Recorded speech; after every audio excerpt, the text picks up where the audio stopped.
I fell in love with cooking on accident. I didn't know, but I was good at it. And it gave me a place to be that felt comfortable. And I kept being good at it, and I kept not knowing what else I wanted to do. So you were young at this time? In my, early 20s, late teens. Yeah. And college, didn't make sense to me, nor did the jobs offer. I was like, oh, I want to be a writer? There were all these ambiguous things. But then I started cooking, and I started cooking when I was about 20 when I moved to London. That was my first job. So you were in London, okay. And I didn't know that I was going to cook, but somebody offered me a job, and I said, absolutely, I can make pizza dough. And from there, it has turned that. But I wound up cooking for about a year there. I came back and knew that food was my world.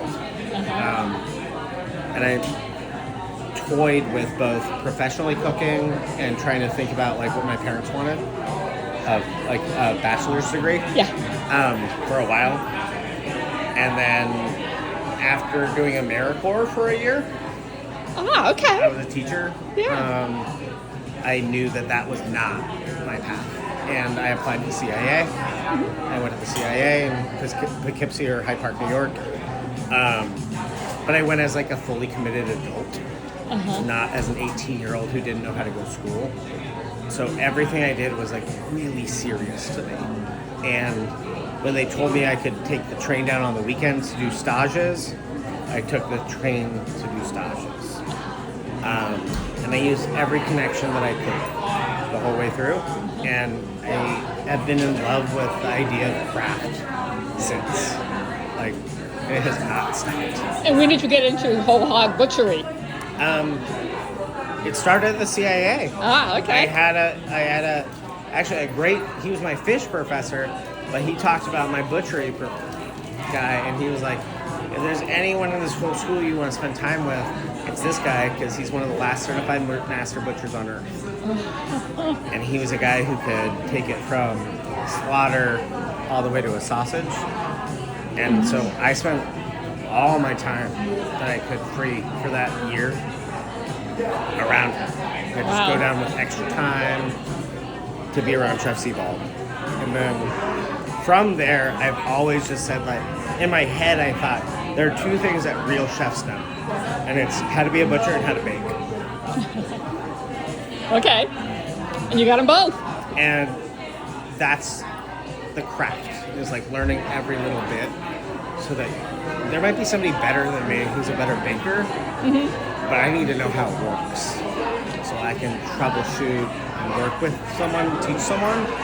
And so since then, it's just been about craft and accumulating little tiny building blocks of how to do things best the hard way, but also as quickly and affordable as possible for a business in a capitalist system that is hard for that. If that makes sense? Yeah, it does. No, but that's what has driven me is curiosity. I worked in little tiny restaurants, but I also worked at the Exploratorium in San Francisco. Oh yeah. I don't know. I've been there. But we would serve 5,000 people. Yeah. I also had a friend who worked at the Oakland Coliseum and was pleasured enough to work at the Oakland Coliseum for a couple of seasons, interspersed with work. So I know what Monday Night Football looks like. I've prepped for 56,000 people at the same time. And so there was less and less pretension about my work and more curiosity. And then when I got here, I was like, oh, cool. I just get to do the stuff that is hard, which is learn how to butcher, learn how to make good, because I've touched everything else. And so in the last few years, that's what I got to do. And so here, you get a chance to also share your skills with your team in the kitchen.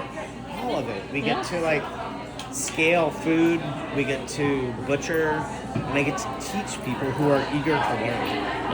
And it's we only have 4 people here. It's me and 3 cooks.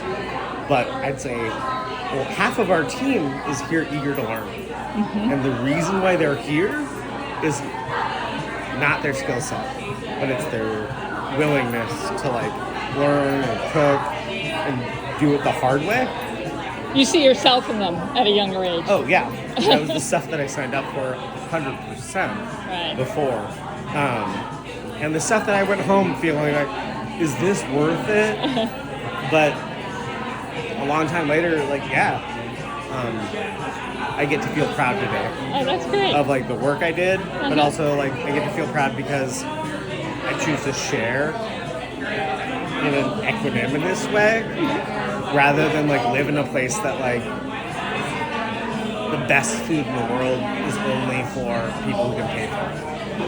But I think that like the best food in the world should be for everyone. Yeah. I don't know.